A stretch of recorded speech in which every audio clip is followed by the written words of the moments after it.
अब बात बाबा बागेश्वर की। बाबा बागेश्वर दृढ़ संकल्प के साथ हिंदू राष्ट्र की तरफ कदम बढ़ा रहे हैं और उनकी इस मुहिम को लाखों लोगों का समर्थन भी मिल रहा है। बाबा बागेश्वर के निमंत्रण पर देश भर के गांव-गांव से उनके भक्त सनातन हिंदू एकता पदयात्रा में शामिल हुए। पिछले 9 दिनों में दिल्ली से मथुरा वृंदावन तक ऐसा भगवा लहराया है कि सनातन विरोधियों की बैंड बजी। हिंदू एकता पदयात्रा के दौरान बाबा बागेश्वर ने कैसे आतंकी सोच पर सनातनी प्रहार किया और आज बाबा बागेश्वर की पदयात्रा में कितने सेलिब्रिटी पहुंचे, सीधे मथुरा से देखिए ग्राउंड रिपोर्ट।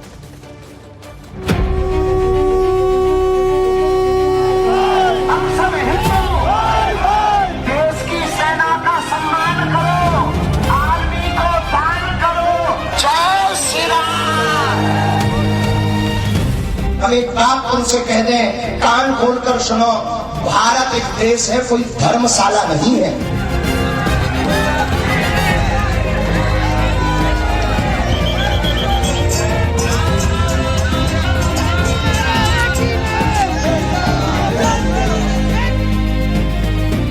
न ऐसा जोश देखा, न ऐसी आस्था देखी, न ऐसा जनसैलाब देखा।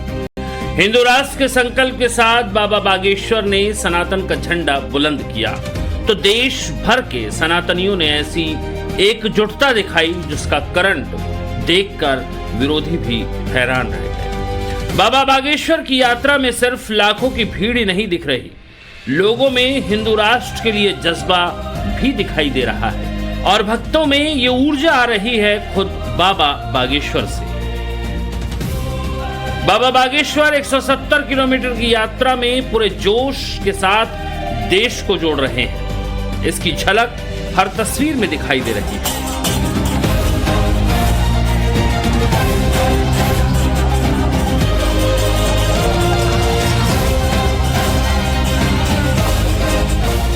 दस दिनों तक चलने वाली बाबा बागेश्वर की यात्रा का आज 9वां दिन है। दिल्ली हरियाणा से होती हुई सनातन हिंदू एकता पदयात्रा मथुरा पहुंच चुकी है, जहां आस्था और देशभक्ति के गजब ही रंग दिखाई दे रहे हैं। बाबा बागेश्वर का एजेंडा एकदम क्लियर है। हिंदुओं को एक करना है, सनातनियों को एक साथ लाना है और हिंदू राष्ट्र का निर्माण करना है।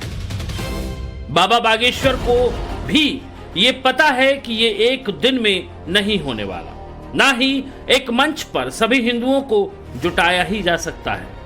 सालों तक हिंदुओं को जोड़ने की कोशिश हुई है, हिंदुओं के खिलाफ उन्हीं के देश में षड्यंत्र किए गए हैं। उसके बाद तो हिंदुओं को एक करने में वक्त लगेगा ही। इसीलिए बाबा बागेश्वर हर बार नारा दे रहे हैं, जात पात की करो विदाई, हम सब हिंदू भाई भाई। बाबा बागेश्वर की सनातन पद यात्रा हिंदू जागरण यात्रा अंतिम पड़ाव पर है। आज 9वां दिन है और आज अब आखिरी पड़ाव पर है। कल इस यात्रा का समापन होगा, उन्हीं से बात करते हैं। सबसे पहले आपकी तबीयत कैसी है? बहुत अच्छी है। ठीक है। हिंदुओं की तबीयत ठीक करने के लिए हम निकले हैं। भारत में निश्चित रूप से नया बदलाव आएगा। ये विचारों की क्रांति है, विचारों की यात्रा है। देश को एकजुट करना चाहते हैं। हिंदू एक होगा तो देश बचेगा, देश बचेगा तो संविधान बचेगा। जातिवाद नहीं, राष्ट्रवाद, इस बात को लेकर के आप आगे बढ़े हैं। आज 9वां दिन है, अंतिम पड़ाव पर है आपकी यात्रा। लग रहा है जिस मकसद के साथ निकाली थी वो मकसद। इसका सबसे बड़ा दुर्भाग्य है कि यहाँ कास्टिज्म में सभी फंसे हुए हैं। हम जातियां तो चाहते हैं पर जातियों का अहंकार नहीं चाहते, इसलिए ये पदयात्रा निकाली। अयोध्या और काशी को लेकर के इतना क्यों लोगों के मन में चिढ़ हमेशा से रही है? क्योंकि वो हमारे तीर्थ स्थल हैं। विदेशी आक्रांताओं ने वहाँ पर आधिपत्य जमाया है, अपने पत्थर लगाए हैं। कल 16 तारीख को हम सब वृंदावन में छठी करा चार धाम में 12 बजे शंखनाद करने वाले हैं और इतनी जोर से शंखनाद करेंगे कि मथुरा में जो विदेशी आक्रांताओं के पत्थर लगे हैं वो हिलेंगे। सवाल है कि वो कौन सी शक्ति है जो बाबा बागेश्वर के साथ लाखों लोग जुड़ते चले जा रहे हैं। हिंदुओं को जोड़ने का कितना बड़ा चैलेंज बाबा बागेश्वर ने ले लिया है। हाथ में गदा लेकर बाबा बागेश्वर 10 दिनों की कितनी मुश्किल यात्रा पर पैदल निकले हैं। हिंदू एकता के जिस भाव से बाबा बागेश्वर निकले हैं वो संकल्प कितना पूरा हो पाएगा? जातियों में बटा हिंदू कितना जुड़ पाएगा? क्या हिंदू राष्ट्र का सपना साकार हो पाएगा? बाबा बागेश्वर जो काम करने निकल पड़े हैं वो आसान काम नहीं है, क्योंकि जैसे ही कोई हिंदू एकता की बात करता है वैसे ही यहाँ पर वो निशाने पर आ जाता है। हिंदू जातियों में ही बटा रहे, इसी में कुछ लोग अपना फायदा देखते हैं, लेकिन बाबा बागेश्वर इसी स्थिति को खुला चैलेंज कर रहे हैं। बाबा बागेश्वर को देश में ही दो फ्रंट पर चैलेंज का सामना करना पड़ रहा है। एक तरफ जातिवाद का दंश है, तो दूसरी तरफ देश में ही पनप रहा आतंकवाद।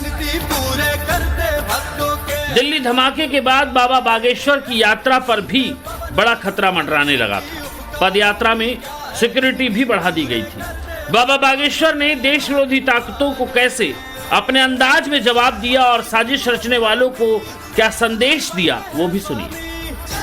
कान खोलकर सुनो, भारत एक देश है, कोई धर्मशाला नहीं है। तो आप यहाँ शरण लो, और शरण भी लो तो कायदे में लो। और इस्लाम धर्म के सभी लोगों से हम कहेंगे तुम हमारे हो, इसमें कोई संदेह नहीं।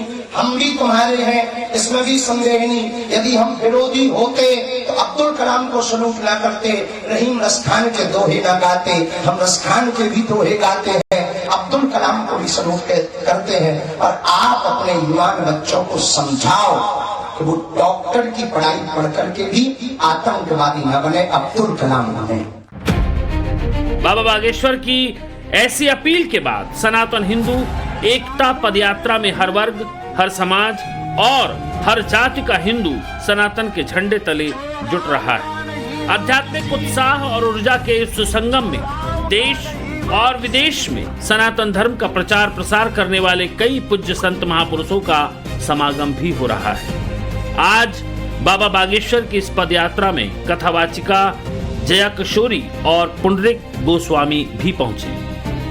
शुरू से ही बाबा बागेश्वर की पदयात्रा में बॉलीवुड की कई हस्तियां भी शामिल हुई हैं। आज मशहूर एक्ट्रेस शिल्पा शेट्टी भी बाबा बागेश्वर की पदयात्रा में पहुंची। उन्होंने बाबा बागेश्वर से आशीर्वाद भी लिया और लोगों से पदयात्रा में शामिल होने की अपील भी की। इससे पहले एकता कपूर और राजपाल यादव भी पदयात्रा में शामिल होने के लिए पहुंचे थे। जहां जहां से बाबा बागेश्वर की यात्रा निकल रही है, बाबा बागेश्वर को देखने के लिए लोगों का रैला उमड़ रहा है। लोग तो गाड़ियों पर चढ़कर बाबा बागेश्वर पर फूल बरसा रहे हैं। बाबा बागेश्वर को एक बार देखने के लिए घर की छतों पर भीड़ जुटी हुई है।